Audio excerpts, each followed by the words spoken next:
All right, welcome back to Kiwi Real Estate Inside Out. I'm Denise Kono, and as always, I'm joined by my partner in crime, Dr. Lee Kono. Today, we're getting into the nitty-gritty of property inspections in New Zealand, what's legal, what's risky, and what keeps agents up at night. Lee, you ready for this? I'm as ready as I'll ever be, Denise. And, this is one of those topics that just never seems to get less complicated. The compliance landscape for property inspections is, well, let's just say it's a moving target. Every year, it feels like there's a new standard or a new rule we have to wrap our heads around. Absolutely. I mean, just look at the Healthy Home Standards rollout a few years back. I remember the scramble, agents, property managers, even landlords, all trying to figure out what needed to be disclosed, what paperwork was required, and how to avoid getting caught out. I had one agent call me in a panic because she just realized her entire office policy was out of date overnight. We had to rewrite everything, retrain everyone, and hope we hadn't missed anything in the meantime. And it's not just the healthy home stuff. There's the Real Estate Agents Act, the Code of Conduct, and then you've got these high-profile cases where agents miss something during an inspection, maybe a leaky home, maybe unconsented work, and suddenly they're facing fines, or worse, a reputation hit that's hard to recover from.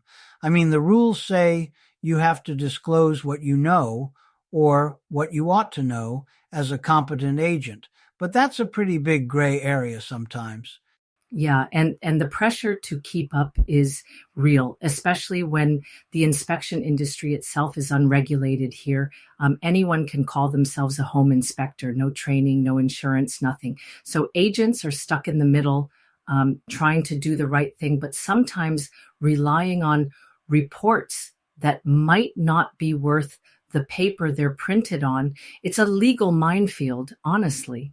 And let's not forget, if you miss something that you should have picked up or you don't disclose an issue before an offer is drawn up, you're not just risking a slap on the wrist. You could be looking at disciplinary action or even being struck off. It's a lot of pressure, and it's no wonder agents are always a bit on edge when it comes to inspections and compliance. And that brings us to the next headache, managing what clients expect from these inspections. I mean, Lee, how many times have we seen buyers who think the agent is basically a building inspector, a plumber, and a psychic all rolled into one? Oh, too many times to count. There's this idea that if you're the agent, you should know every single thing that could possibly be wrong with a property. I had a case, this was a few years back, where an agent was blamed for missing moisture issues in a house. The buyer was furious, but the thing is, the agent had recommended a proper inspection, and the buyer decided to skip it to save time.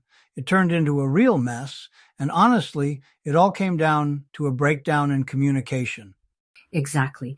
And sometimes it's not even about what's in the report. It's about what people think should be in the report. Like I've had buyers ask why the inspection didn't pick up on things hidden behind walls or under floors. I have to remind them, these are visual inspections, not X-ray scans. And if you want more, you need to bring in a specialist. But that's not always an easy conversation, especially when emotions are running high. And let's not forget sellers. Sometimes they're convinced their house is perfect, and they get defensive if an inspection turns up anything at all, or they want to gloss over issues, thinking it'll scare buyers off. But as we talked about in our episode on ethics, you can't just sweep things under the rug. Full disclosure is the only way to protect everyone involved. Right. And the code is clear. Agents have to disclose any defects they know about or ought to know about, but that doesn't mean you have to list every little thing in the ad or at the open home. It's about timing and fairness. Still, it's a balancing act. And sometimes, no matter how careful you are, someone's going to feel let down. That's just the reality of the job. And then there's the issue of buyers relying on reports provided by the seller. We see it all the time. People think, oh, there's a building report, I'm covered. But if it's not commissioned by the buyer, there's no legal recourse if something's missed. That's why we always say, get your own independent inspection. It's not just a box ticking exercise. It's about protecting yourself. So let's talk about what agents can actually do to manage all this risk and make the process smoother for everyone. One thing I always push is using third-party qualified inspectors, ideally someone with Internaki certification and proper insurance. It's not just about ticking a compliance box. It's about making sure the report actually means something if things go sideways. Yeah, and documenting everything is key. If you're an agent, keep a record of every disclosure, every conversation, every recommendation you make. If you suggest a moisture test or a limb report, put it in writing. That way, if there's ever a dispute, you've got a paper trail. It's not glamorous, but it's saved a lot of people from headaches down the line.